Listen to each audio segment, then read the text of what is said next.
Mm-hmm.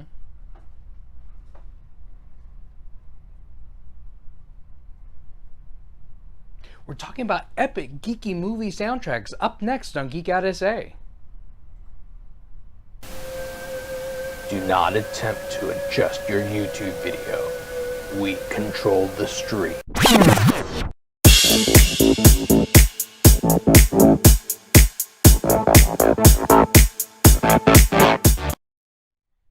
We have our own And epic soundtrack. welcome back to Geek Out SA. It's Friday and we're having fun and we're back. Yay! Us! We're back again. We're back from outer space. Cause we're back. Oh, never mind. Go ahead. No, we're not talking about music videos today. Oh, I'm sorry. We're talking about the epic geeky movie soundtracks. So you may have some of yours. We have some of our favorites right now. We're going to talk about them right now. Well, and soundtracks used to be a thing. Like, you used to go to the store and you used to get to buy these things called tapes. Yeah. Records, CDs. You Yeah. bought music and you took it home with you. You didn't download it from anywhere. I know my aunt used to have the Pretty in Pink LP, and it was pink, Nice. which I thought was really cool. Yeah, so soundtracks are like a big deal. Like, they can make, in my opinion, they make or break a movie. They do. Like, if you've ever watched a movie without the soundtrack, it's so weird. Mm-hmm. Like, without the music behind it, it's super weird. Like, the soundtrack makes it. And we kind of talked about this last week with Justice League because that soundtrack was kind of and it almost broke the movie Some of it was good, but there was added extra stuff that was kind of what? Yeah, it's not great. Like it only made sense in lyric wise, not the music. And a not lot of the musically, times, not at all. a lot of the times when I think of a soundtrack, I think of those musics, those theme songs, those big crescendos to like the moments. And it's funny because when you think of a soundtrack, you're thinking of more of like the dance music because you're like a big club head, or you used to be when you were a kid, you know, so you're thinking of all that dance music. And I'm thinking, like, I had my dad, who was an art teacher, like when we would watch a movie, he would be there like directing the symphony in the background. Like when we would get to an epic part, I'd look over at my dad and he was like, da, da, da, you know, and, I'm like, and he totally didn't know how to direct a symphony, but he thought he did, by God. So yeah.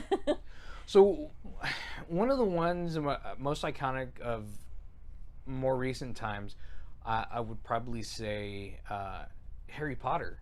Harry Potter is a big one, and you kind of you kind of like recognize it like right off when you hear it. And we did have some clips that we can play today, so you kind of like hear. Yeah. So hopefully you can hear this through my mic because it's on my phone.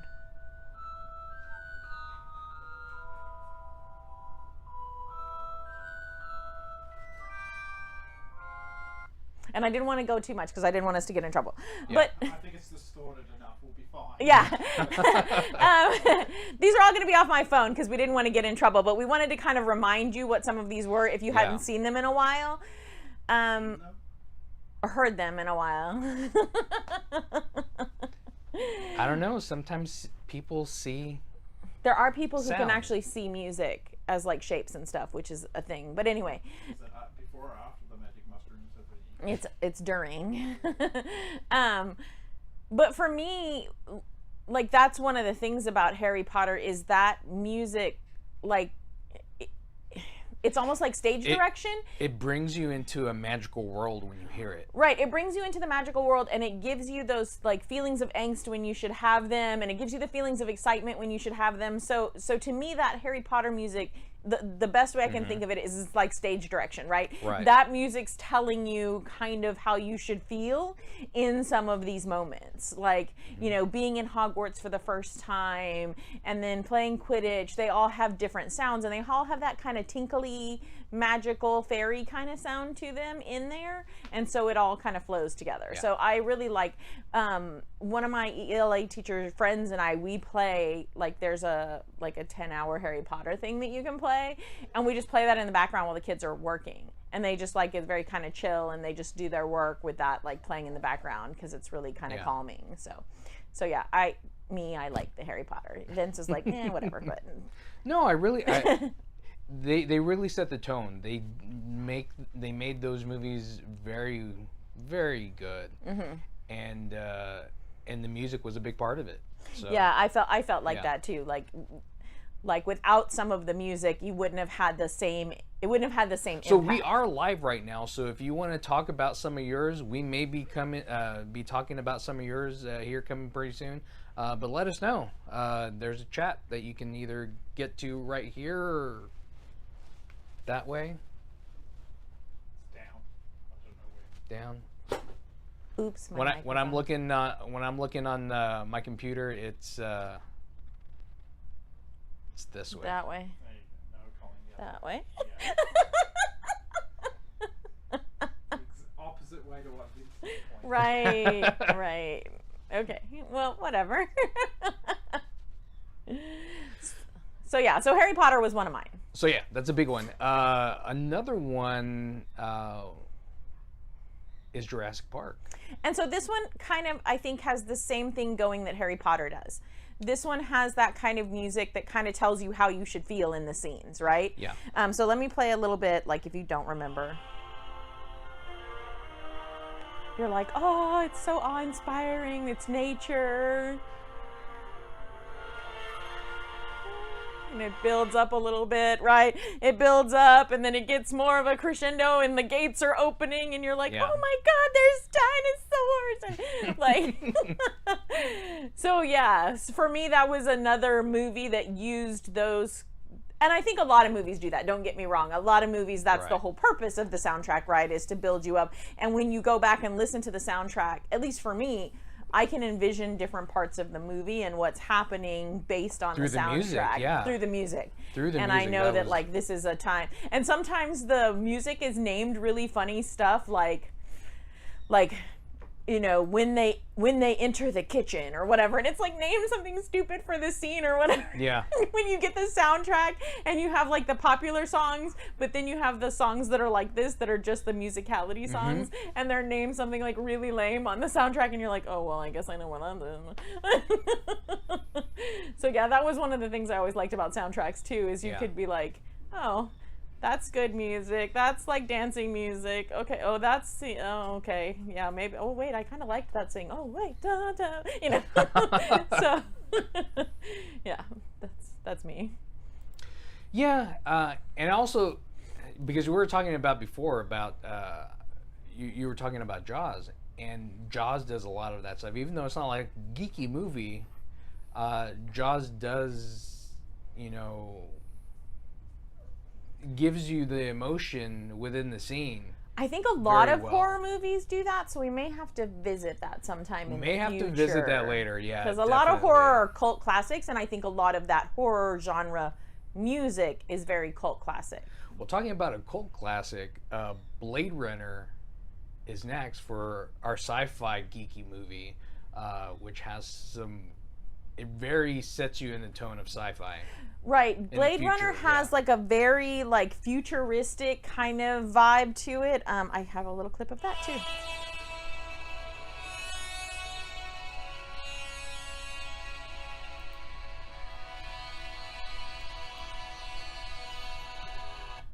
It has that like it has like a tinny Yeah. like every time thing's metallic, like you almost taste something Mm-hmm. metallic when you hear the music, and like it's that future city, right, where everything's kind of bleak and it's kind of metallic. To me, that's how I feel when I hear the Blade Runner soundtrack.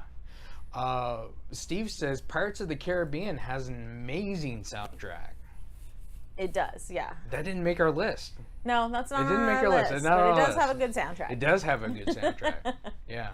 According to Colleen, pirates aren't geeky. I didn't say pirates weren't geeky. Space pirates. I said Purple Rain was not geeky because Prince is a sex machine. I said that on YouTube on live. Move along. Let's not talk about Darling Nikki or anything else that Prince did. Just move along. On an upcoming episode of Geek Out SA. So yeah, another one that's another And one you that really really set the like tone. that kind of like techno vibe. You always have like Yeah. liked that electronic kind of music. Sometimes for me, this is gonna sound really weird, but it like that music like tastes metallic like to my teeth. Mm-hmm. Like I feel like there's something metal like grating on my teeth sometimes, and I can't listen to it for very long. I don't know why. It's like weird. I can listen to it for a long I time. know you listen to it forever. Yeah. You really like it.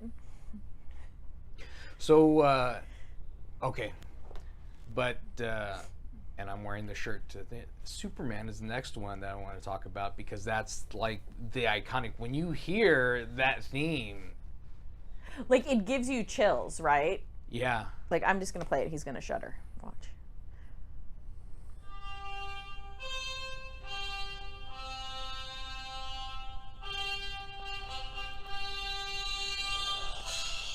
and this is the one that you kind of got to direct it because it's like so there, just like it's saying it's Superman. And you're there, and everybody who knows Superman is like doing the whole thing too. They're like bum bum bum bum bum bum bum bum.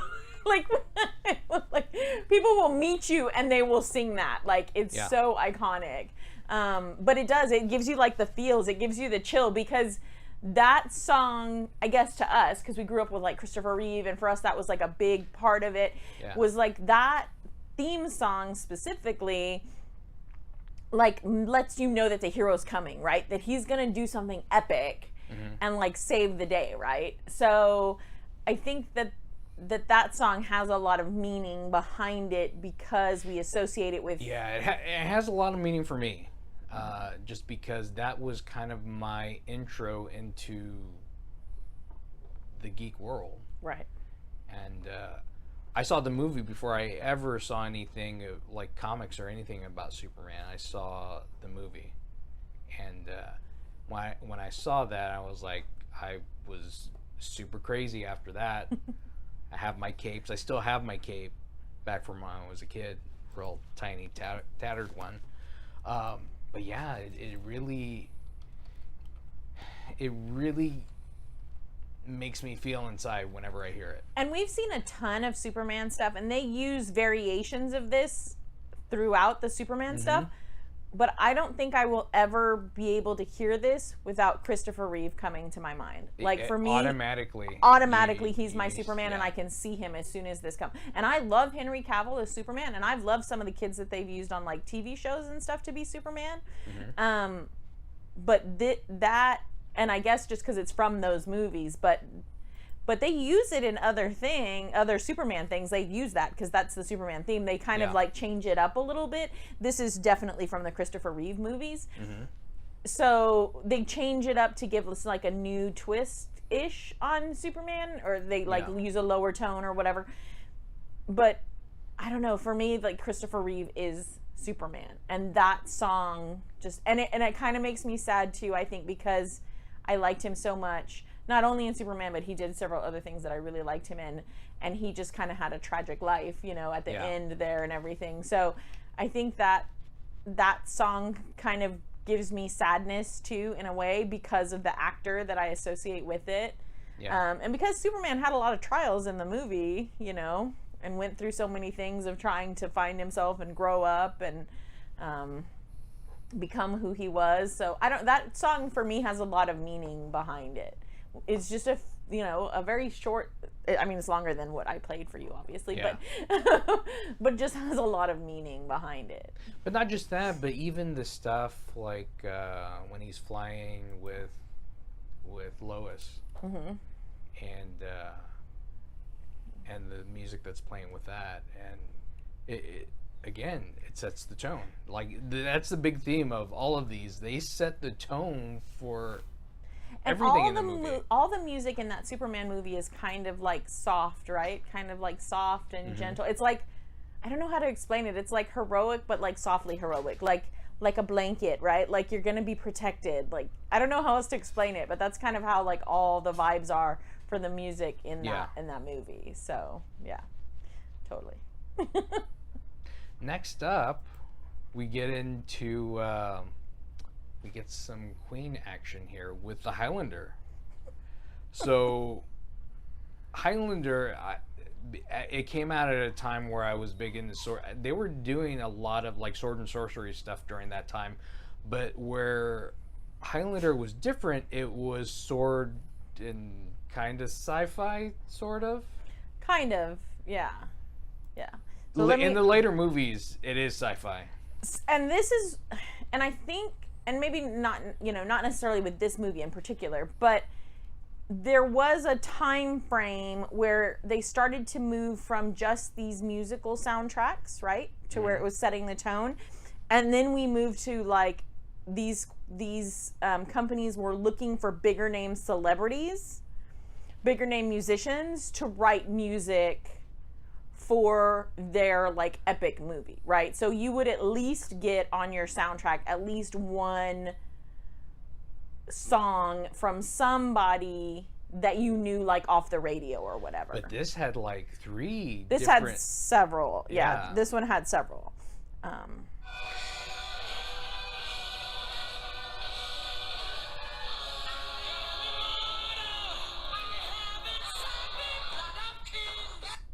It says, "I am immortal. I have inside me blood of kings." Yeah. So they very much told the story.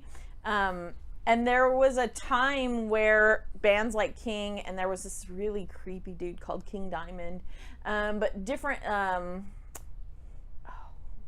what's the, Iron Maiden, they would tell like stories like Queen did. Like you're basically listening to someone read a story through their music with the lyrics in their music. So that was kind of what some of the Highlander music was, is you're kind of like listening to the story be told through this epic crashing, like, the swords are crashing, and so you've got that.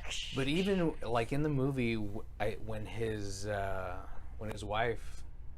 first wife was gonna die, because she was growing so old, and then they play the "Who Wants to Live Forever," Yeah. and they're just like, oh, Yeah. right in the heart.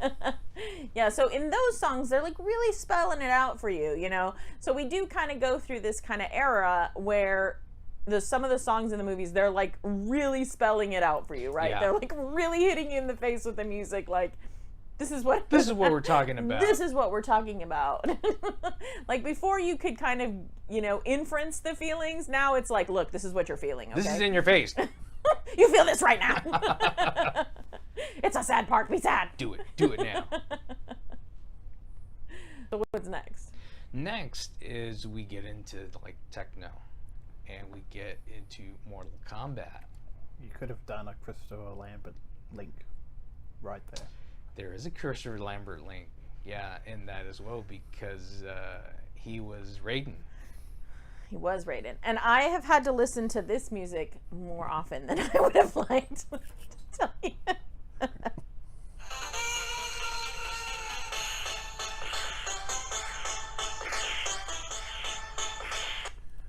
Yeah, it very much had that techno vibe. Yeah. This song has been with me for so long, and I would use this to work out to for the longest time because it pumps you up when you hear it. Well, you and the boys used to play it when y'all would be gaming, and y'all would be playing the Mortal Kombat soundtrack. Yeah. And I'd be like, oh God, I'm in man zone. It's video games and the Mortal Kombat soundtrack. What have I done? But it was very much that dance type music. You Yeah. could definitely have like your own dance party in your house to Mortal Kombat. Like, Yeah. so I it's kind of grown on me over the years. I give him a hard time because we've listened to it kind of a lot, but that was, that was very much one of your things. And it is good, kind of cool music once you think about it. It is good, like working out music, like cleaning the house, like if you want to like heavy scrub the house and you want to be like You're Mortal Kombat-ing the Mortal floor. Kombat. Get over here. No. So next up, we actually go back to Queen again. Also, no Christopher Lambert this time. No Christopher Lambert this time. With Flash Gordon. So to Flash Gordon, talk about music that throws it in your face.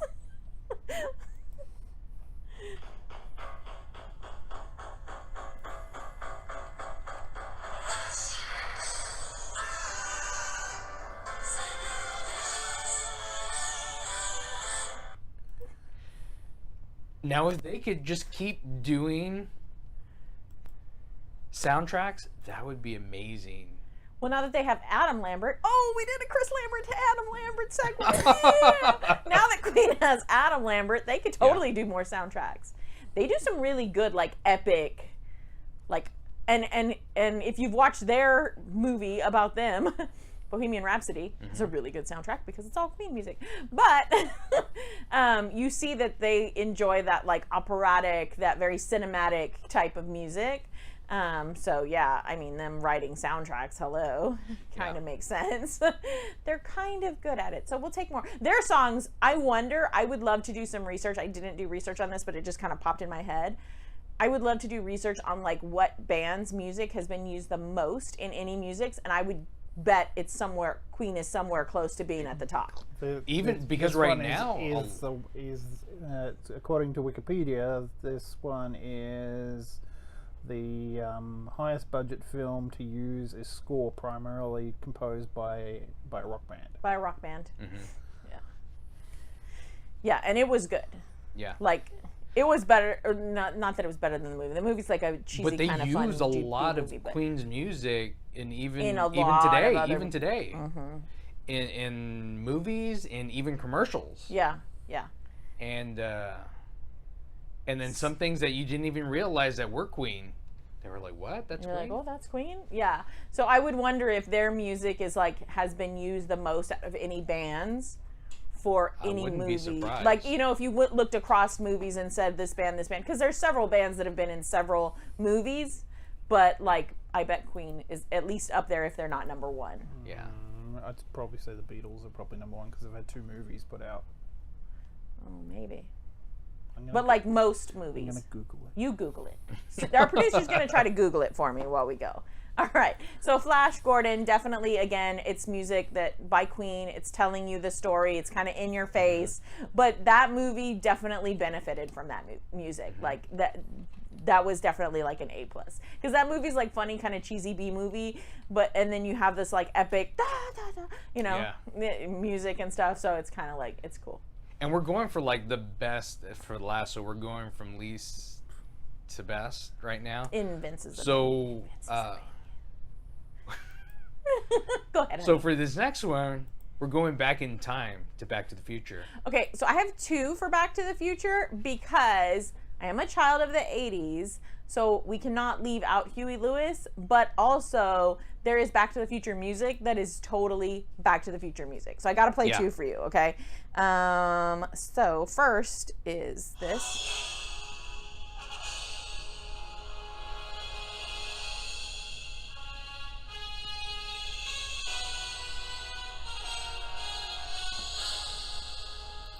You just knew the car was getting ready to get somebody in trouble, right? Yeah. They were getting ready to do something epic in the car. And then, of course, you have to have Huey Lewis.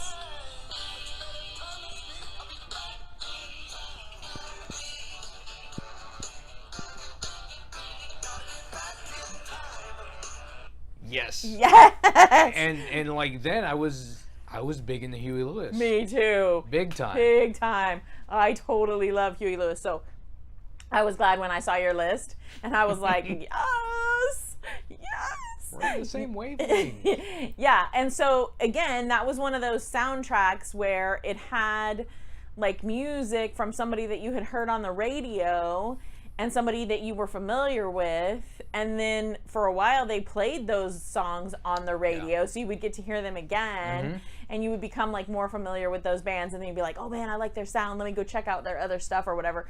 Because back in the day, children, we didn't have YouTube, so you had to hear music on the radio, or you had to like listen to it on a little disc that you took to your house and you played it, and the music played out of the little disc, and you had to buy it unless somebody stole the music and ripped it for you, which was very bad, and you don't do that. And then you had to listen to it, and then you would like you would buy the whole CD or the whole soundtrack for like 2 songs. And right?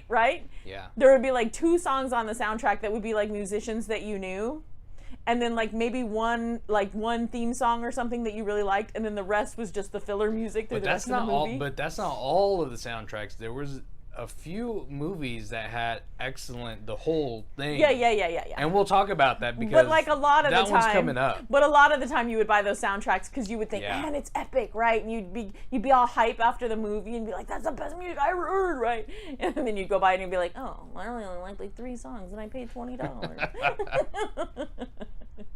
So yeah, so that's Back to the Future. Yeah, Back to the Future makes me all kind of hype. So just saying. And going further back, way further back, before we were even born. But I watched it a lot because of We my did parents. watch it a lot in reruns. Star Trek. Yeah. So Star Trek's another one that has 2 because we've had like a reiteration of Star Trek. Yeah. So there's the classic Star Trek. So let me play that for those of you who aren't sure.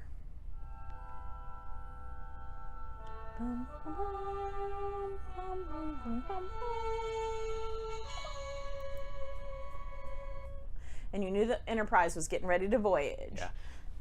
But there's something about symphonic music in movies that it just makes it more epic. Mm-hmm. The movie becomes more epic because it has symphonic music in it. It's like building that crescendo for you. Yeah. Like, and you're like, oh, something big is gonna happen. Something big.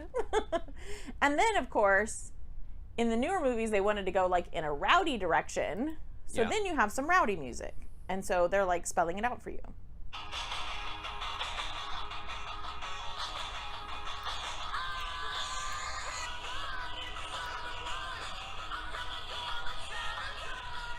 The Beastie Boys.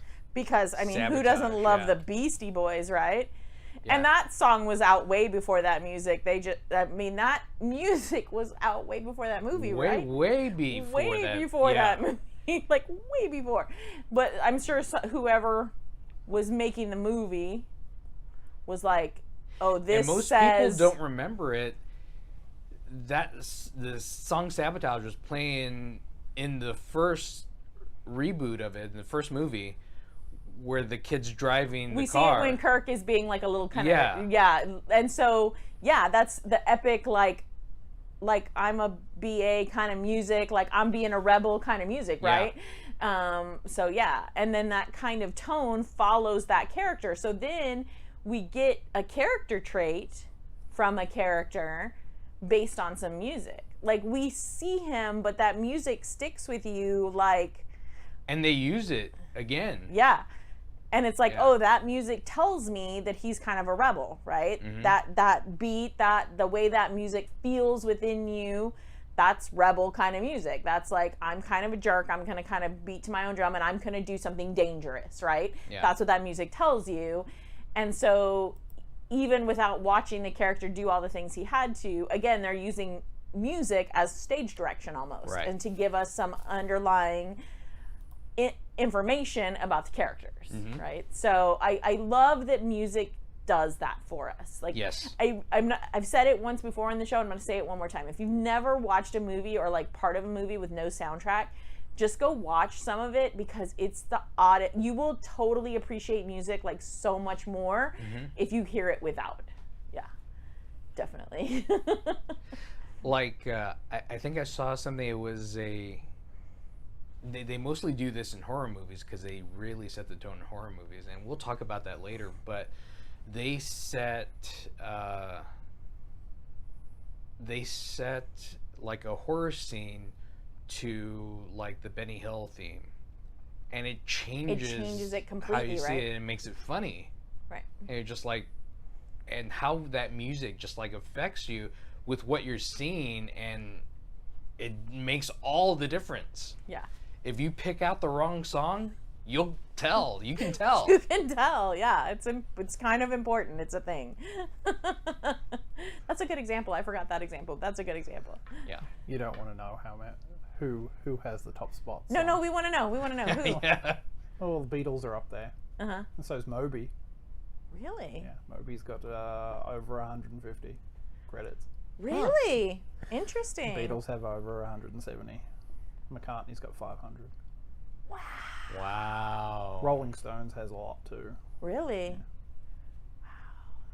but it's hard to tell on. If you want to go right back, Glenn Miller's probably got the most. Really? Glenn Miller Band. Interesting. Interesting. And I know like Randy Newman has done a lot of like animated Yeah, movies. For animated, yeah. Yeah, Randy Newman has a ton, and Danny Elfman. Yeah. Yeah. Danny Elfman has a ridiculous amount. You can tell Danny Elfman music though; it's got a very distinct. Or Ivan Berlin. He's another one that's got. Got tons of Yeah. music, but they write a lot of the just musical stuff that doesn't have lyrics or anything like that. They they're writing the scores that go through and give us the feels. So yeah. So what else have you got on that list there, buddy? Another thing I used to geek out about was Indiana Jones. Because duh. Because Duh. And I'm sorry, but Indiana Jones is another one where you knew that crazy stuff was coming when you heard the music. Like they were so good at like hyping you up with the music. Look, check this out.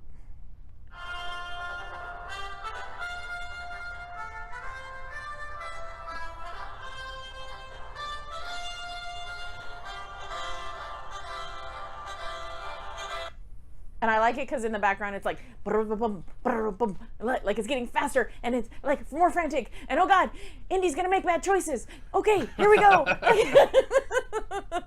But whenever I hear that it's just fast paced, it like reminds me of him riding a horse. When I hear that, Oh, because thing. it has that bum, bum, bum, bum, bum, bum, bum, bum, bum, bum. Yeah. Dun, dun, dun. Like he's riding to save the day. Yeah. So Yeah, like a Western kind of feel, right? Yeah. Like almost like that. Yeah, that's cool. But always like you knew, like you're kind of waiting, right? You know the scenes are about to come where Indy's going to do something to get himself in trouble and you're like, where's the music? Where's the music? Because I need it to tell me that Indiana's in trouble. Yeah. yeah. So I really enjoyed that one. But talking about Indiana Jones, we have a connection with the next one, which is Star Wars. Star Wars has a lot of soundtrack music. A lot. Amazing. A lot. And I only picked a teeny tiny bit because I definitely didn't want us to get in trouble. And there's like only a few seconds. But of all of the amazing music, there's definitely, I think, one that's iconic. So I picked the iconic one. Yeah.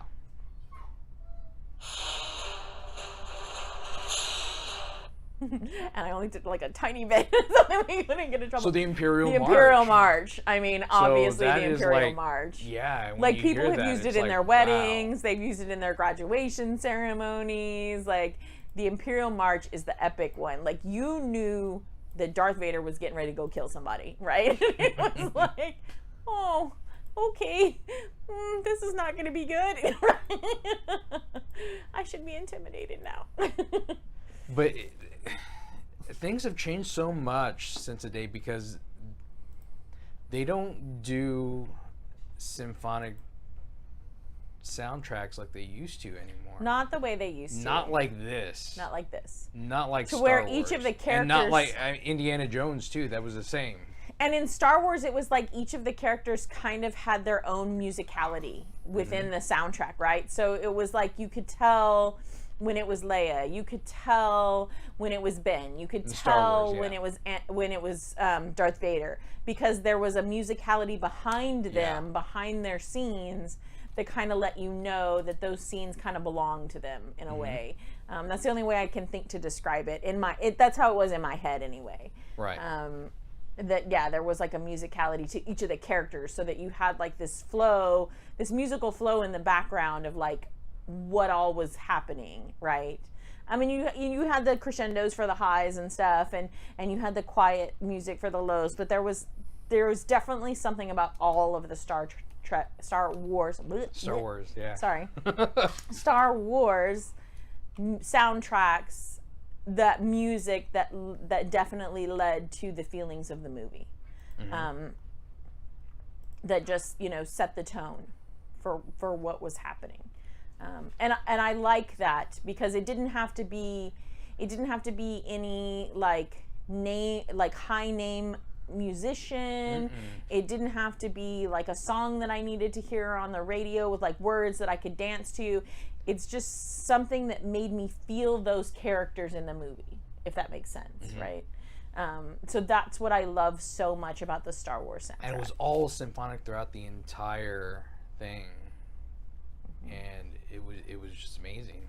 That's one of the things I would love to Because- see is an actual symphony, like playing Star Wars music. Now we've seen a couple of movies like that. Yeah, so we have, and I hope as things start to get better and progress that they will start doing this again. But the San Antonio Symphony would have movie nights, and so they would play the movie without the soundtrack, so there's no soundtrack, and the symphony plays the music for you. Yeah. And so you don't realize how much the music like washes over you when you're there, right? Yeah. Because the stage, they've got the panels, and so it's coming out towards you into the audience, and the symphony's up there on the stage, and the movie's playing above them, and before long the symphony disappears. Like Yeah. you don't even notice them anymore. You're so engrossed in the movie, but you can But you can still have the feel thought that just like somebody is playing this for me right now, live. and I feel like you could feel the music, right? Because you're Yeah. there. It feels like you can feel like the movement of the strings and the trumpets and the And drums. it's in like and perfect sync with the movie. I don't which even I know don't how even long know they how had they to do that. practice to do that. It's amazing. Yeah. Yeah, it's super amazing. So I hope that they can return to that, because I do that 100,000 times, because it's phenomenal. So if they go back to that, we'll start letting y'all know so that y'all can go experience that, because that's definitely soundtracks at its finest. Yeah. Definitely. So you have one more, right? I have one more. You have one more. It's your favorite one. This is my favorite one because the soundtrack that I bought, and I still have the Still have soundtrack it. on CD, Yep. was a soundtrack to Hackers. Yep. And like every single song on that CD is amazing, and it went well with. It wasn't symphonic stuff. They played like It's kind of a techno electronic techno-electronic, yeah. music kind of vibe, which totally goes with the Hackers. And it's like a younger, like a teenage kind of thing. Here, I'll play a bit for you. Like we know because we've listened to it a lot of times.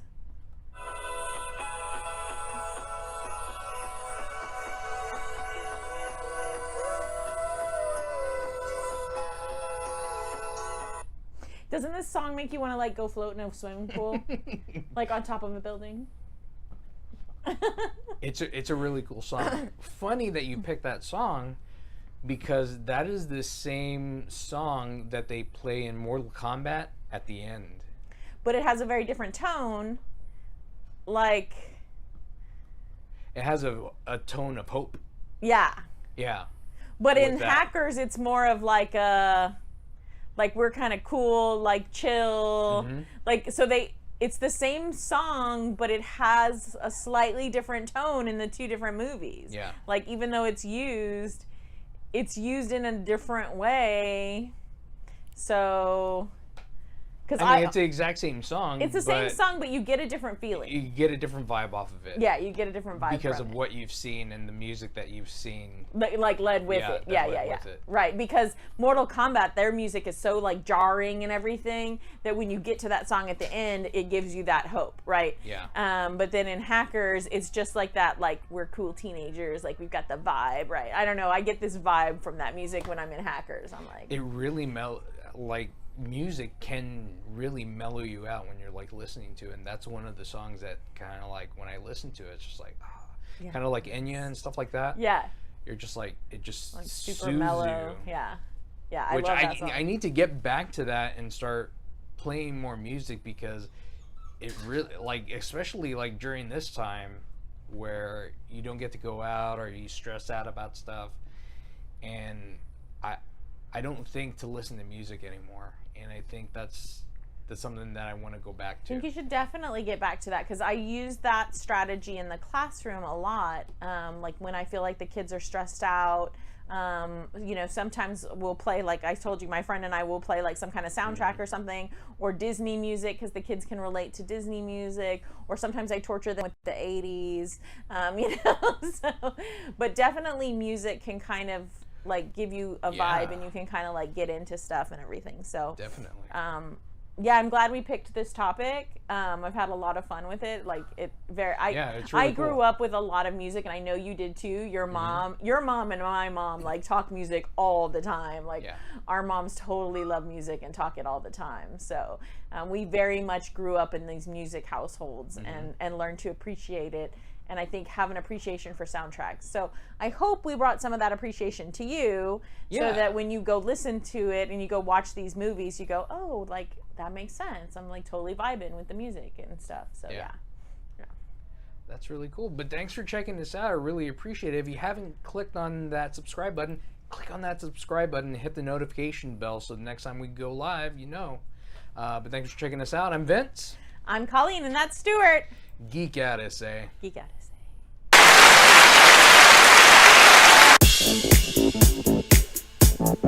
SA.